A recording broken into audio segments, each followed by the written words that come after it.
If you are a woman over 40 and you're feeling this enormous anxiety and it seems like it's come out of nowhere, know that you are not alone. You are not broken. You have not failed. There's probably a biological and an emotional reason. Let's talk about it. I'm Keely Rodriguez, a licensed professional counselor. I help women who are struggling in all phases of life with overwhelm and managing anxiety. So women in midlife, obviously in the fluctuations of hormones as we go into perimenopause or menopause, often our mood changes, and that's really important to keep in mind. But also in midlife, there can be really big life changes that combination of the two can really make anxiety kind of go through the roof. So whether you're empty nesting at the time or dealing with kids who are in high school and going through the college process, in combination, maybe you're juggling a professional career and also possibly caring for aging parents. That whole sandwich generation really falls heavy on women in their 40s, and it can be challenging on top of the hormonal fluctuations that come along with perimenopause and menopause. What's the difference between stress and clinical anxiety? Well, let's think about it in terms of stress. You're under stress when you take a big exam. So stress can be, I'm stressed out about the big exam, and you feel anxiety and anxious feelings as the exam goes in preparation for it. And then once the exam is done, then the stress will reduce itself, and then you feel at a more relaxed state. So how is that different than clinical anxiety? Clinical anxiety is often that you will have a pretty constant with high peaks of anxiety, no matter whether you're under a difficult, stressful situation or you're under a normal situation. And oftentimes people notice clinical anxiety when they do something like they get past a really difficult time, or they go on vacation and they think, I should finally be able to relax, and I can't. That begins a sneaking suspicion that there might be in play more than just stress. That's where it could be generalized anxiety disorder.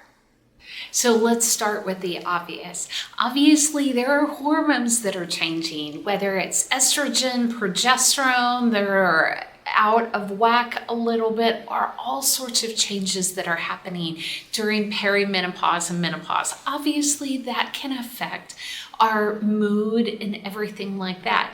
But that coupled with a new season of life that a lot of women in their 40s enter into can make it really challenging. So if you think about kids going off to college, or maybe high school kids going through the college acceptance process and decision making then.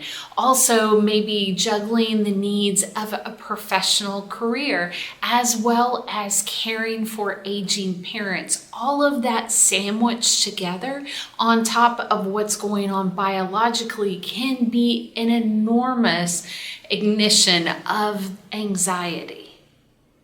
So it's very common for women in their 40s to start to notice a phenomenon where their kids go off to college, things start to slow down and settle down. Maybe you're even becoming an empty nester, and then all of a sudden it seems like all these things begin to surface for you that are difficult memories or traumatic experiences in your past. And it's like, why in the world are these things coming to the surface now?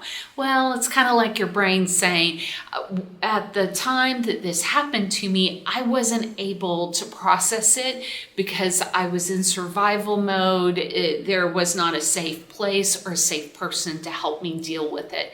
So as things slow down in life, that's when those experiences can rise up. And it's a really good opportunity then to talk to a therapist about that stuff to finally reprocess and desensitize those memories in a way that it doesn't continue to haunt you. Here are 3 tips to managing midlife anxiety. So the first thing that you can do, which is a natural antidepressant, is to walk or move your body in some way. So there's really great research that says the bare basement minimum of movement for us, where we feel better and it lifts our mood, is about 6,000 steps. But I ask my clients to really try to get closer to that 8,000 to 10,000 steps a day range. It's going to lighten your mood. You'll feel better. Your mind will be clearer. You'll be able to focus more. So I think especially women in midlife, it's a great thing to incorporate in your day. Second thing I would say is doing some basic deep breathing, but I always like to ask clients to do it in a particular way. So placing a hand on your chest and a hand on your belly. Even I love to do it where I'm laying down on the ground so the ground really supports my body and I can see my chest rise and my belly rise, and then hold for a few seconds and then release longer on the exhale than the inhale. So I prefer to do it an inhale of 4, a hold for 5, and an exhale for 6. Doing that 10 times, checking in with yourself, and then doing it over again. Those things are going to be really important to manage your anxiety. And then finally, making sure that you limit your social media. I know that it's so difficult. The world is so fast-paced. Some of our jobs are connected to promoting ourselves on social media. So it's something that's really important, and I understand that, but you've got to be very intentional about using it. So one of the things that I do is I put my iPhone on grayscale. So if you go and do that and place it on grayscale through the settings, you can kind of color filters and turn the grayscale on. It makes the iPhone a little less enticing to spend hours and hours on it. I try intentionally to put it away and put my iPhone to bed as I'm getting dressed for bed so that I make sure that it's not impacting my sleep or my peace of mind, because that's also a huge thing when it comes to dealing with your own anxiety.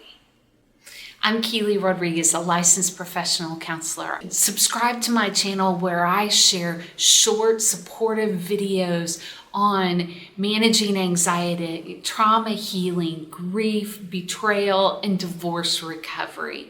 That you don't have to do this healing journey alone, and we'll take it together one step at a time.